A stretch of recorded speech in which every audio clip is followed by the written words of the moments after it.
So the Windows 8 calculator has more than just a regular calculator. It has standard stuff. It's got the new interface, of course, but it's got more than just the standard calculator. But first we'll go over that. If you want to do basic functions, for example, 5 times 6 is equal to 30, no problem there. We can clear that entry. Or 2 times 9 is 18.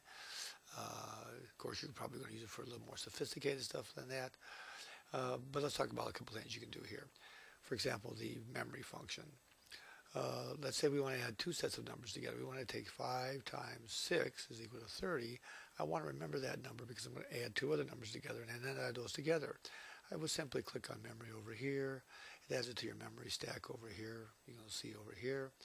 We clear our entry here. I want to say 7 times 27 is equal to 189. And I click on there. It adds those to memory. If I right click on a number here, and there's the memory functions, I can either add or subtract these together. If I say add, now I say that 189 plus a 30 came up to 219. So and if I click there, it puts it up here. And I can go ahead and clear memory. If I right click here and say clear memory, now I have that number here and I can continue to do more calculations as well.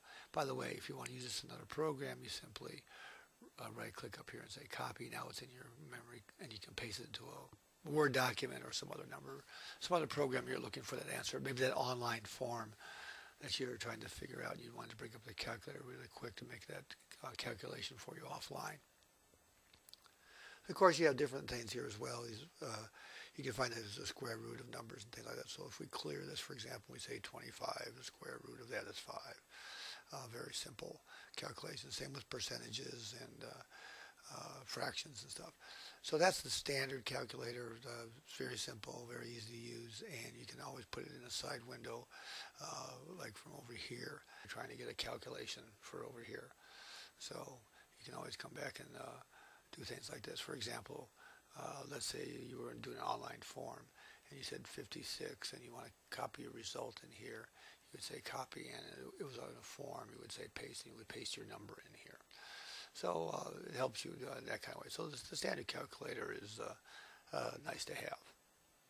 Okay, moving on from the standard calculator, let's shrink this back down again, and we'll go on to the scientific calculator, and we'll clear an entry here. And this does the kinds of things you would expect. For example, you have different kinds of sine, or that's pi, sine, cosine, tangent. Some of the things. Let's say you're at school, you got your laptop, and you have a test or something like that lets you use it, for example. What places have scientific calculators need? Maybe you're in a library, you need your scientific calculator and you left it at home. Can't do all the functions, but you can do some of them. Of course, you can do the simple things like 25, the square root of 25, things like you saw on the simple calculator. But you can do some more advanced things, right? Intermediate stuff like multiplying 1 times to the 1 power of another.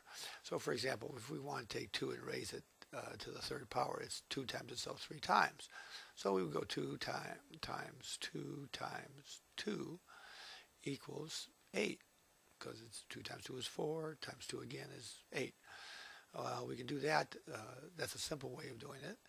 If we go here and we say 2, and we say to the power of 3, and that's 8. And of course, you wouldn't use it for that simple of a calculation, but if you want to say, I want 25 times to the power of 4, it gives you 390,625. Well, let's do it real quick. Let's do that real quick. 25, right? Times 25 times 25 times 25, and there you are, 390,625. Or you want to find the square roots. Theoretically now, if I do a square root of that, I get 65, and I get back down to 25. So really quick functions like that. You can do all sorts of different formulas, for example, as well. Let's take a simple example of that. Let's say you wanted to add two of the numbers together, 7 plus 5, and multiply that by 3. So if I say 7 plus 5 times 3, what do you think you're going to get for an answer? 22. But that's not correct, because the rules of multiplication, or rules of formulas like that, are that they multiply the ones together first and then add. So in that particular string of numbers, you would take 5 times 3, which is 15, plus 7 is equal to 22. In this particular case, that's not what you want. What you want is this. You use a parentheses over here, and you say, I want to take 7 plus 5, close parentheses, means those two will be added together first, then multiplied by 3. You can already see the answer is 36, not 22. So the scientific calculator lets you do all sorts of different things. By the way, it still has the same memory function. You can add numbers in here, do another thing over here, and add it in here, and then add it all together by adding the memory to each other. Again, clearing the memory, right-click and say clear memory. So that's a scientific calculator in a nutshell. And so now we're going to go on to the converter. So here we are in the converter, and the converter's got a lot of different functions. Volume, okay, length, weight, temperature. So there's a lot of different things going on here that they can convert, and we can get into area and speed and time and all that, but I'm not going to sit there and worry about some of these. For those people that want to know those kind of things, quite frankly, I've forgotten years ago how to calculate power, but it tells you kilowatts to horsepower, or kilowatts to watts, for example, which is a pretty simple calculation. But let's go on to some of the more common ones. Volume, cups to gallons. I'm not a cook. I'm not that great in the kitchen. But if you want to know how many cups are in a gallon, let's say recipes calls for that. Oh, here we go. Clean out the Keurig. You need to clean it out with vinegar every so often. It tells you use 24 cups. Well, how many gallons do I buy, you know, if I go to the store? And you got to go figure it out. Well, it's very simple. If I say, I want to know here, and by the way, you see this is highlighted in orange. That means I'm going to be, when I click on a number here, it'll be entered up here. If I click down here, it'll be entered down here. So it says use 24 cups. Boom, it's 1.5 gallons. So I got to go 1.5 gallons of vinegar. Very simple calculation. And you can change this, of course, dynamically. If it talks about pints, you can find out exactly how many pints that is. And obviously, there's 2 cups to a pint. So that's a volume calculator. Length, the good old yards to feet. How many yards to feet it is. Let's clear this. And we all know that if we're going to feet, we say 3. We go 3. 3 feet, there's 1 yard. That's simple. We can calculate inches. There's 36 inches in the feet. That kind of thing. You want to get a little more sophisticated. You want to say, hey, how many inches are in 3 meters?